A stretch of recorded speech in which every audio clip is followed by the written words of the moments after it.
seperti jaringan, komputer, dan gadget milik seseorang yang bertujuan untuk mencuri, mengubah, dan menghancurkan data secara ilegal yang nantinya akan digunakan oleh pelaku untuk kejahatan dan kepentingan pribadi lainnya.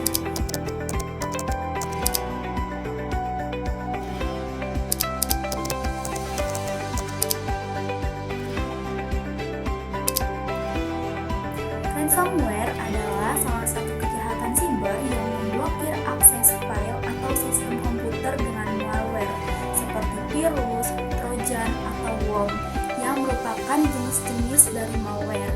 Kemudian pelaku akan meminta korban untuk membayar agar korban mendapatkan akses filenya kembali yang sebelumnya telah diblokir oleh pelaku.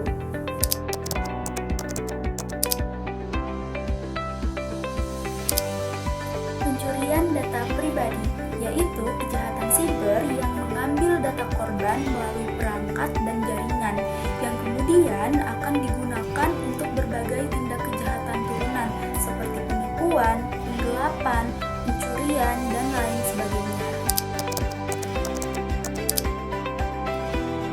Menjelaskan tentang pembobolan data lembaga, mengambil data dari suatu lembaga baik swasta maupun negara, lalu membocorkan penyebaran dan menjual data tersebut secara bebas. Biasanya data tersebut dijual di dark web atau dark web atau dalam bahasa Indonesia adalah situs gelap.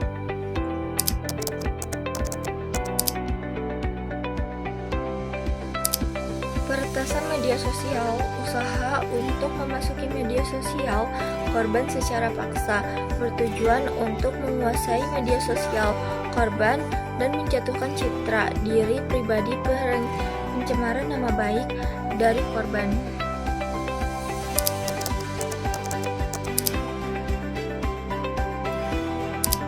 Nah, selanjutnya ada phishing. Apa sih itu phishing? Phishing adalah anonim atau tanpa identitas yang biasanya menyamar sebagai lembaga-lembaga yang terkenal lalu mengechat korban melalui email atau SMS. Nah, biasanya menanyakan data-data sensitif seperti data pribadi, rincian kartu kredit dan perbankan, serta kata sandi. Nah, guys, tentunya di setiap ada masalah pasti ada solusi kan? Nah, bagaimana sih cara terhindar dari phishing?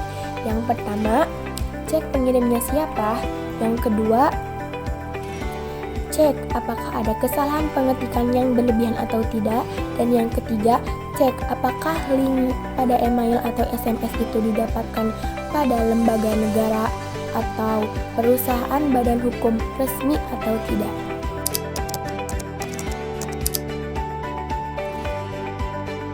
Nah, dan yang selanjutnya ada penipuan online. Yang pertama, penipuan belanja online. Penipuan belanja online ini sering terjadi di kalangan seperti WhatsApp, Facebook, Instagram. Mengapa demikian? Karena tidak ada jaminan bahwa barang akan dikirimkan pada saat kita setelah membayar. Makanya harus lebih hati-hati ya teman-teman. Berbeda kalau kita berbelanja online di e-commerce seperti Shopee, Tokopedia, Bukalapak yang lebih aman dan menjamin barang akan sampai kepada konsumen.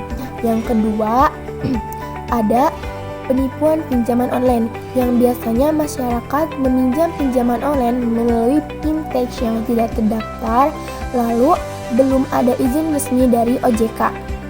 Yang ketiga, ada investasi bodong, merupakan investasi yang dimana seseorang diminta untuk membayar dan beriming-iming untuk menanamkan modal suatu produk atau bisnis yang sesungguhnya tidak pernah ada. Terima kasih.